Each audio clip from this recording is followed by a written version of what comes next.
नमस्कार, मैं हूं प्रज्ञा। बिहारी न्यूज में आपका स्वागत है। आज है 15 जुलाई, दिन शनिवार। खबरों की ओर बढ़ने से पहले एक नजर सुर्खियों पर। आज बीपीएससी के 1.70 लाख से अधिक टीचर पद पर आवेदन करने की लास्ट डेट। 4 वर्षीय कोर्स की समीक्षा करेगी सरकार। उत्तर पूर्व और दक्षिण के जिलों में बारिश के आसार। कॉलेजों में हॉस्टलों की दयनीय हालत पर पटना हाईकोर्ट ने की सुनवाई। चंद्रयान 3 लॉन्च के बाद पहुंचा अंतरिक्ष में, धीरे धीरे बढ़ रहा चांद की ओर। अब चलिए बढ़ते हैं बिहार के अब तक की 25 बड़ी खबरों की ओर विस्तार से। आज बीपीएससी के 1.70 लाख से अधिक टीचर पद पर आवेदन करने की लास्ट डेट। आज यानी कि 15 जुलाई को बीपीएससी के 1,70,461 टीचर पद पर आवेदन करने की अंतिम तारीख है। ऐसे में वे अभ्यर्थी जो इस परीक्षा में शामिल होने की इच्छा रखते हैं तो उनके लिए आज आवेदन करने का अंतिम मौका है। बता दें कि आवेदन करने की अंतिम तारीख को एक बार बढ़ाया जा चुका है। ऐसे में पूरी उम्मीद है कि अब तारीख को आगे नहीं बढ़ाया जा सकता। बता दें कि आवेदन करने के लिए उम्मीदवार को बीपीएससी की आधिकारिक वेबसाइट www.bpsc.bihar.gov.in पर जाकर आवेदन करना होगा। बिहार टीचर के इन पद पर कैंडिडेट्स का सिलेक्शन लिखित परीक्षा के माध्यम से किया जाएगा, जो कि 19, 20, 26 और 27 अगस्त 2023 के दिन आयोजित की गई है।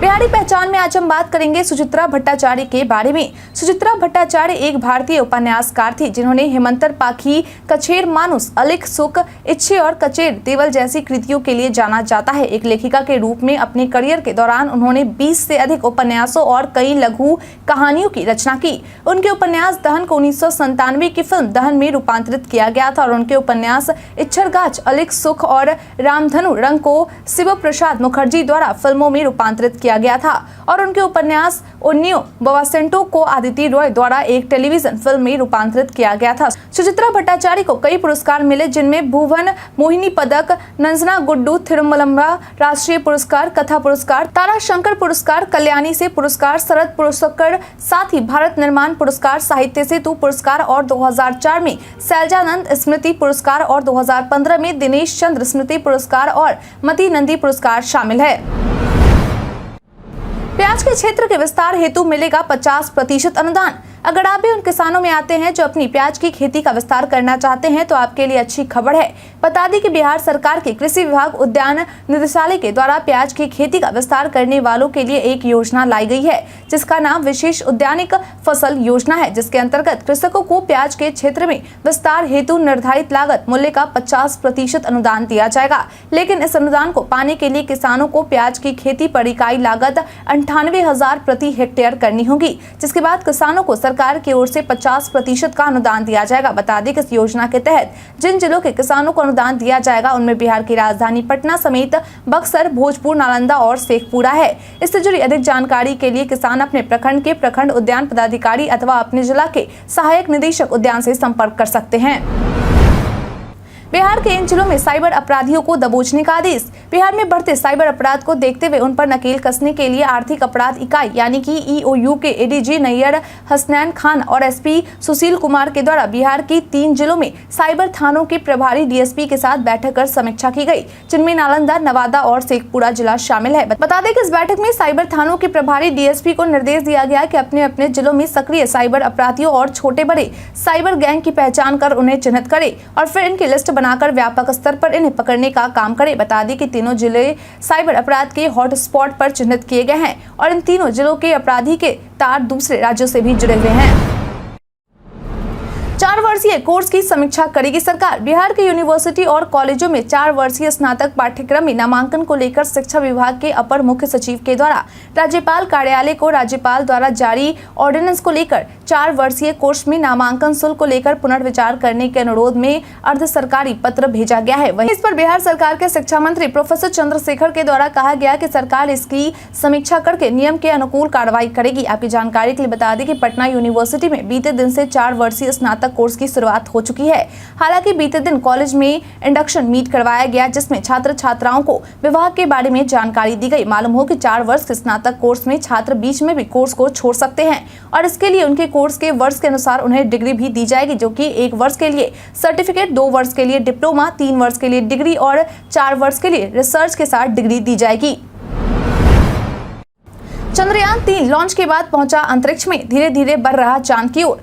बीते दिन आंध्र प्रदेश के सतीश धवन स्पेस सेंटर से भारतीय अंतरिक्ष अनुसंधान संगठन यानी कि इसरो के द्वारा देश के तीसरे चंद्रमा मिशन के लिए चंद्रयान-3 की लॉन्चिंग कर दी गई और इसी के साथ इसरो का तीसरा मिशन मून शुरू हो गया है।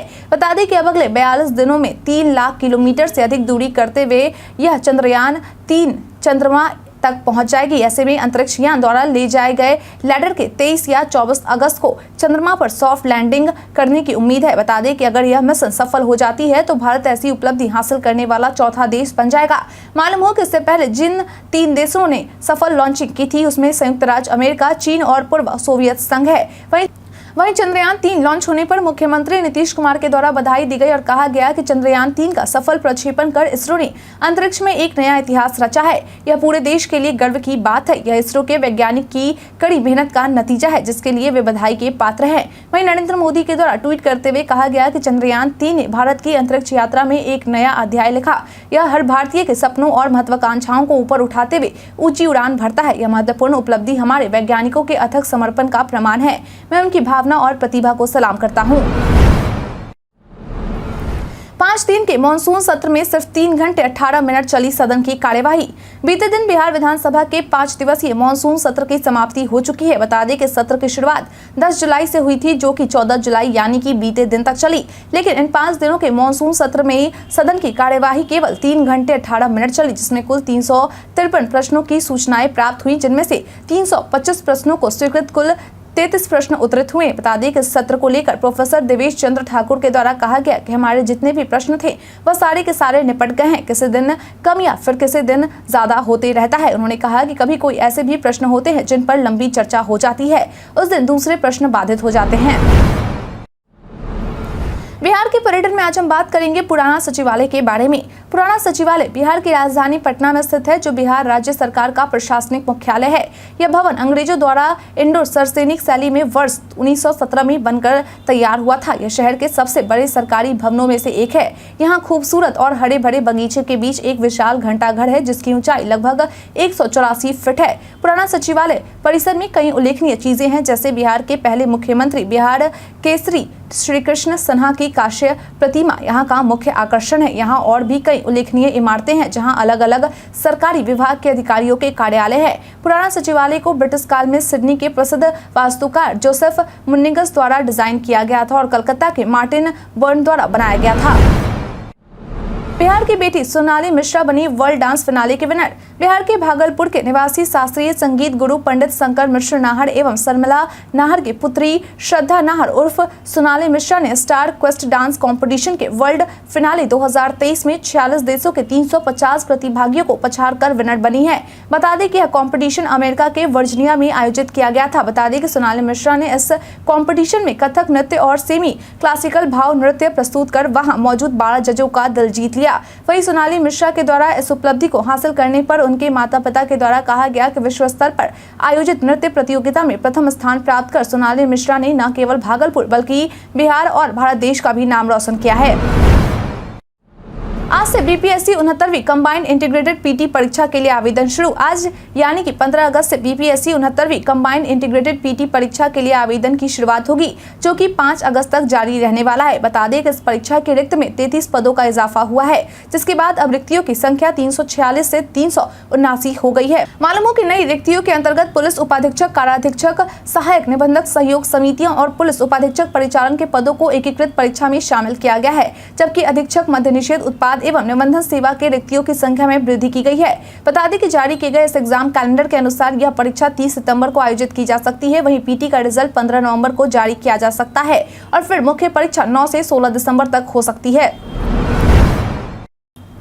खुले में मांस मछली बेचने पर पाबंदी की याचिका पर सुनवाई टली। पटना हाईकोर्ट के चीफ जस्टिस केवी चंद्रन की खंडपीठ के द्वारा बिहार की राजधानी पटना एवं राज्य के अन्य क्षेत्रों में खुलेआम नियमों का उल्लंघन कर मांस मछली बेचने पर पाबंदी लगाने संबंधित अधिवक्ता संजीव कुमार मिश्र के द्वारा दायर जनहित याचिका पर सुनवाई की गई और अब तक इस मामले को 18 जुलाई 2023 तक टाल दिया गया है। बता दें कि पिछली सुनवाई में कोर्ट के द्वारा इस बारे में पटना नगर निगम को विस्तृत जानकारी देने के लिए 3 सप्ताह का समय दिया गया था। पटना नगर निगम की ओर से कोर्ट को बताया गया था कि आधुनिक आधुनिक बूचड़खाने के निर्माण और विकास के लिए स्थानों को चिन्हित कर लिया गया है और साथ ही निविदा की कार्रवाई की जा रही है, जिसके बाद निगम की ओर से पूरा ब्यौरा प्रस्तुत करने के लिए कोर्ट से 3 सप्ताह का समय मांगा गया था, जिसे कोर्ट के द्वारा मंजूर कर लिया गया था।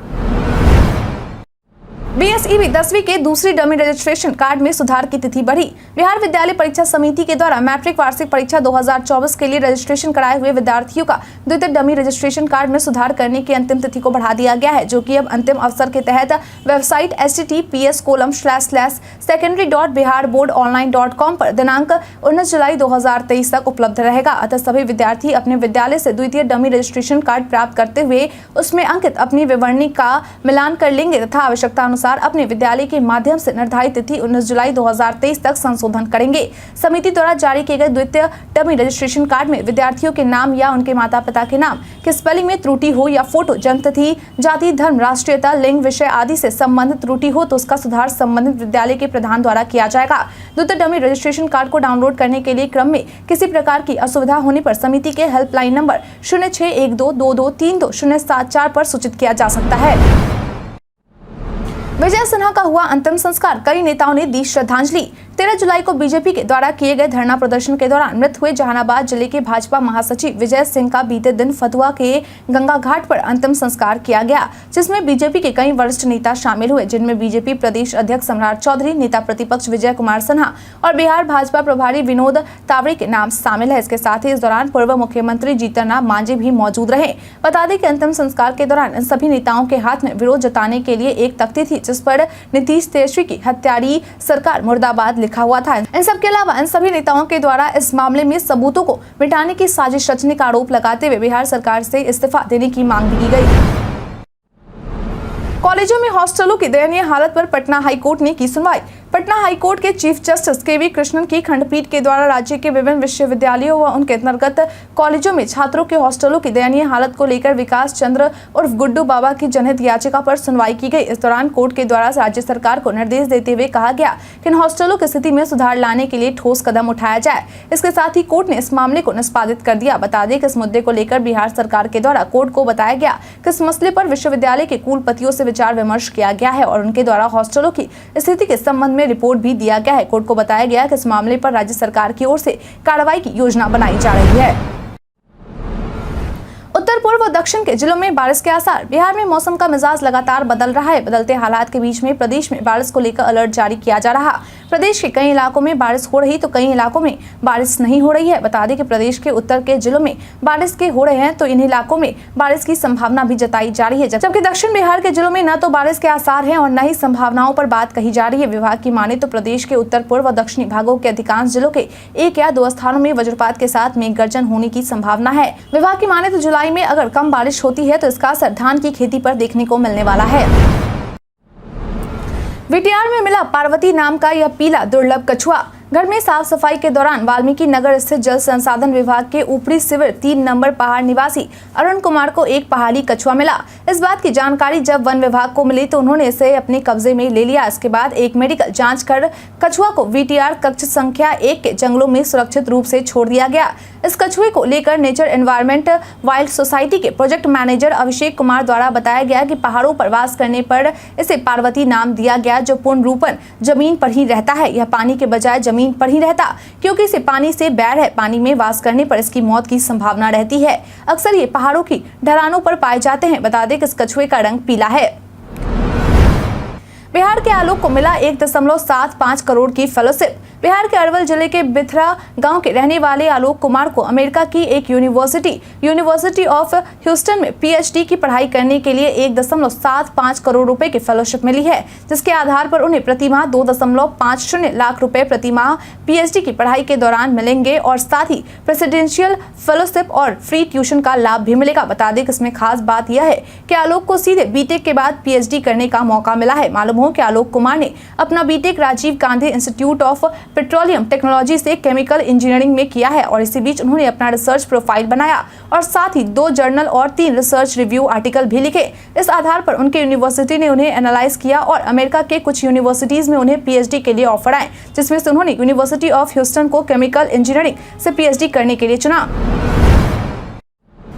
इस तारीख को जारी होंगे CUET UG का रिजल्ट। अगर आप भी उन छात्रों में से हैं जिन्होंने CUET UG का परीक्षा दिया था और अब रिजल्ट के इंतजार में है, तो यह खबर आपके लिए है। बता दें कि UGC अध्यक्ष M जगदीश कुमार के द्वारा दी गई जानकारी के अनुसार NTA यानी कि नेशनल टेस्टिंग एजेंसी की ओर से इस परीक्षा का रिजल्ट 17 जुलाई तक घोषित कर दिए जाएंगे, जिसके बाद छात्र अपना परिणाम CUET की आधिकारिक वेबसाइट CUET-samarth.ac.in पर जाकर अपने एप्लीकेशन नंबर की मदद से चेक कर सकते हैं। मालूम हो कि NTA के द्वारा इस परीक्षा का आंसर की जारी कर दिया गया है। वहीं इस परीक्षा में करीब 14 लाख स्टूडेंट्स शामिल हुए थे। वहीं मीडिया की रिपोर्ट के अनुसार CUET PG का प्रोविजनल आंसर की भी जल्द ही जारी किया जा सकता है।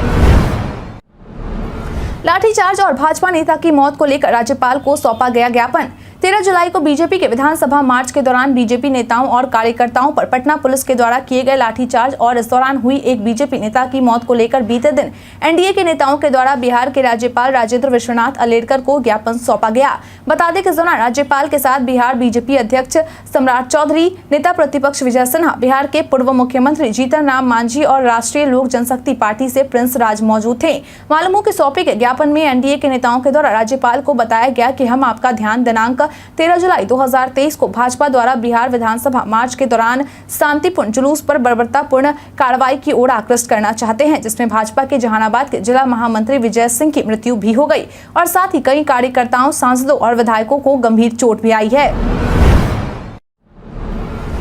बीजेपी नेताओं के आरोपों पर तेजस्वी यादव का जवाब। बीजेपी के द्वारा किए गए विधानसभा मार्च के दौरान एक बीजेपी मंत्री की मौत हो गई थी, जिसके बाद बीजेपी के द्वारा लगातार बिहार सरकार पर यह आरोप लगाए जा रहे थे कि बीजेपी नेता की हत्या सरकार ने करवाई है। वे अब बीजेपी के इन आरोपों को खारिज करते हुए बिहार के उप मुख्यमंत्री तेजस्वी यादव के द्वारा मीडिया से बातचीत करते हुए यह कहा गया कि भाजपा नेगेटिव पॉलिटिक्स और अफवाह फैलाने का काम कर रही है, लेकिन देश की जनता सब देख रही है। बीजेपी नेता की मौत के लिए ये लोग सरकार को कसूरवार ठहरा रहे हैं, जबकि पटना पुलिस ने सब कुछ स्पष्ट कर दिया है। जिस वक्त लाठीचार्ज हुआ उस समय विजय सिंह छज्जू बाग में थे। उन्होंने कहा कि मार्च के दौरान बीजेपी कार्यकर्ताओं के द्वारा लाल मिर्च का बोरा फेंका गया। अब उन्हीं लोगों से पूछिए कि लाल मिर्च कहां से आया। जब ये बिहार सरकार पर इस तरह का आरोप लगा सकते हैं, तो किसान आंदोलन के दौरान हुए किसानों की मौत और मणिपुर हिंसा की घटना का आरोप देश के प्रधानमंत्री नरेंद्र मोदी और बीजेपी पर लगाना चाहिए कि नहीं।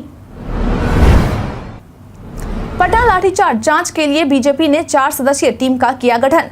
13 जुलाई को बीजेपी कार्यकर्ताओं और नेताओं पर पटना पुलिस के द्वारा किए गए लाठीचार्ज को लेकर इस मामले की जांच करने के लिए बीजेपी के राष्ट्रीय महासचिव एवं मुख्यालय प्रभारी अरुण सिंह की ओर से दी गई जानकारी के अनुसार बीजेपी की ओर से एक 4 सदस्यीय टीम का गठन किया गया है, जो कि बीजेपी के राष्ट्रीय अध्यक्ष जगत प्रकाश नड्डा के द्वारा की गई है। मालूम हो कि गठित की गई इस 4 सदस्यीय टीम में झारखंड के पूर्व मुख्यमंत्री रघुवर दास, सांसद मनोज तिवारी, सांसद विष्णु दयाल राम और सांसद सुनील दुग्गल के नाम शामिल है। बता दें कि यह टीम बिहार के राजधानी पटना आएगी और पटना पुलिस के द्वारा बीजेपी कार्यकर्ताओं और नेताओं पर किए गए लाठीचार्ज की घटना की जांच करेगी और फिर इस घटना से जुड़ी रिपोर्ट तैयार करके JP नड्डा को सौंपेगी, जिसके बाद इस रिपोर्ट के आधार पर आगे की कार्रवाई की जाएगी। अब महिला क्रिकेटर को भी मिलेगा पुरुषों के समान ही प्राइज मनी। ICC यानी कि इंटरनेशनल क्रिकेट काउंसिल की ओर से महिला क्रिकेटरों को एक बड़ा तोहफा दिया गया है। दरअसल ICC की ओर से यह घोषणा की गई है कि अब से ICC के सभी टूर्नामेंट्स में महिला क्रिकेटरों को पुरुष क्रिकेटर के बराबर ही प्राइज मनी दिए जाएंगे। वह इस घोषणा पर BCCI के सचिव जय शाह के द्वारा ट्वीट कर खुशी जताई गई है। आपको जानकारी के लिए बता दें कि इसकी शुरुआत अगले T20 वर्ल्ड कप से हो सकती है। मालूम हो कि इससे पहले महिला पुरुष के प्राइज मनी में काफी अंतर हुआ करता था। 2019 वर्ल्ड कप में इंग्लैंड टीम चैंपियन बनी थी, तो उसे प्राइज मनी के रूप में 28.4 करोड़ रुपए मिले थे। वहीं उप विजेता रही न्यूजीलैंड की टीम को 14.2 करोड़ रुपए मिले। इसके अलावा 2022 वनडे वर्ल्ड कप में ऑस्ट्रेलियाई टीम के चैंपियन बनने पर उन्हें 9.98 करोड़ रुपए दिए गए थे, तो उप विजेता रही इंग्लैंड टीम को 4.53 करोड़ रुपए मिले थे। भारत के इतिहास में आज की तारीख है कई कारणों से दर्ज। मुंबई में पहली मोटर बस सेवा की शुरुआत 1926 में हुई। प्रथम राष्ट्रपति डॉक्टर राजेंद्र प्रसाद ने 1955 में देश के तत्कालीन प्रधानमंत्री जवाहरलाल नेहरू को सर्वोच्च नागरिक सम्मान भारत रत्न देने की घोषणा की। भारत के प्रधानमंत्री मोरारजी देसाई ने 1979 में अपने पद से इस्तीफा दिया। पंजाब में सिख समुदाय के अशांत होने के बाद पंजाब को आतंकवाद प्रभावित क्षेत्र 1984 को घोषित किया गया। महिला क्रिकेटर संध्या अग्रवाल ने 1986 में टेस्ट क्रिकेट में 190 रन बनाकर विश्व रिकॉर्ड बनाया। भारत ने 2011 में एक ध्रुवीय उपग्रह प्रक्षेपण यान PSLV द्वारा आधुनिक संचार उपग्रह GSAT 12 को अंतरिक्ष कक्षा में सफलतापूर्वक स्थापित किया। टाटा समूह ने नैनो के बाद 32,000 रुपए में घर देने की घोषणा 2011 में की। आमेर के राजा तथा मुगल साम्राज्य के वरिष्ठ सेनापति जय सिंह का जन्म 1611 में हुआ।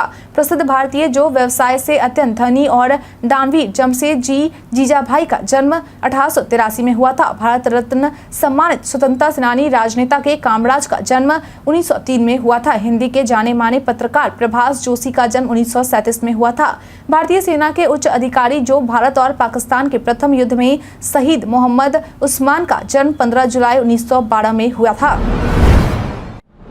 वेलकम में आज हम बात करेंगे फ्री स्मार्टफोन योजना 2023 के बारे में। सोशल मीडिया पर कई सूचनाएं वायरल होती है, लेकिन सभी सच हो ये जरूरी नहीं है। इसी कड़ी में आज हम बात करेंगे फ्री स्मार्टफोन योजना 2023 के बारे में। दरअसल PIB ने अपने ट्वीट में लिखा है कि यूट्यूब चैनल सरकारी ब्लॉग के वीडियो में दावा किया गया है कि फ्री स्मार्टफोन योजना 2023 के तहत केंद्र सरकार प्रत्येक परिवार के 2 सदस्यों को स्मार्टफोन लेने के लिए उनके खाते में 10,200 रुपए दे रही है। PIB ने अपने ट्वीट में आगे लिखा है कि यह दावा फर्जी है। केंद्र सरकार ऐसी कोई योजना नहीं चला रही।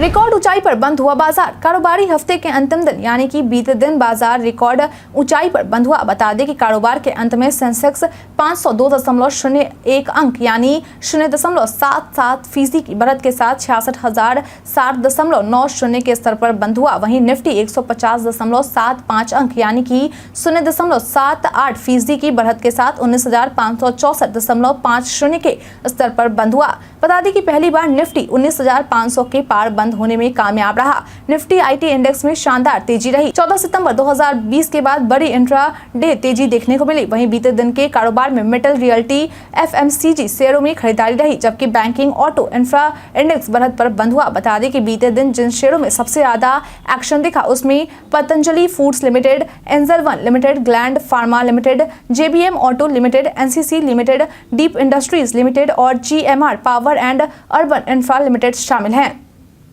हम प्रतिदिन आपसे 5 ऐसे जरूरी सवाल और उससे जुड़े जवाब बताएंगे जो कि BPSC, बिहार पुलिस दरोगा समेत SSC जैसे अन्य प्रतियोगी परीक्षाओं में काम आएंगे। सवाल इतिहास, बिहार स्पेशल, विज्ञान, करंट अफेयर्स और भूगोल से रहेंगे। पूछे गए 5 सवाल में आपने कितना सही उत्तर दिया, कृपा करके यह हमें कमेंट करके जरूर दें।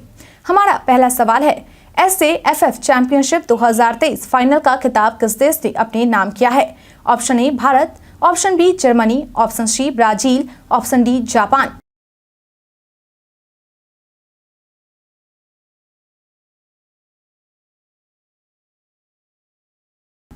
इसका सही उत्तर है ऑप्शन ए भारत। अगला सवाल, ICAR की अनुसंधान सलाहकार समिति के अध्यक्ष के रूप में किसने पदभार ग्रहण किया है? Option A doctor AK Singh, option B doctor Anupama Singh, option C Nirja Prabhakar, option D Sushri Alka Nangia.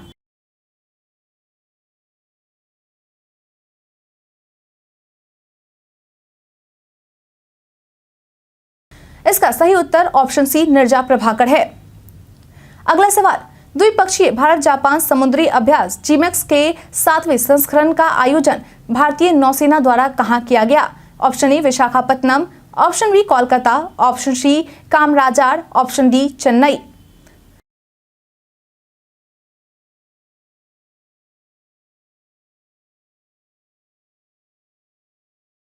इसका सही उत्तर है ऑप्शन ए विशाखापत्तनम। अगला सवाल, बिहार की प्रमुख नकदी फसल कौन है? ऑप्शन ए चाय, option B rubber, option C गन्ना, ऑप्शन डी नारियल।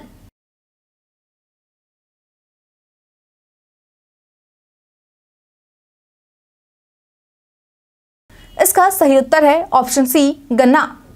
अगला सवाल, बिहार की सीमा से भारत के कितने राज्य लगते हैं? Option A 4, option B 5, option C 6, option D 3।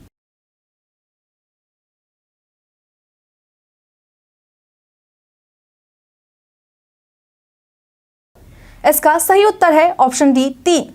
बीते दिन हमारे द्वारा पूछे गए सवाल का आप लोगों में से बहुत लोगों ने जवाब हमें हमारी कमेंट सेक्शन बॉक्स में लिख कर दिया था।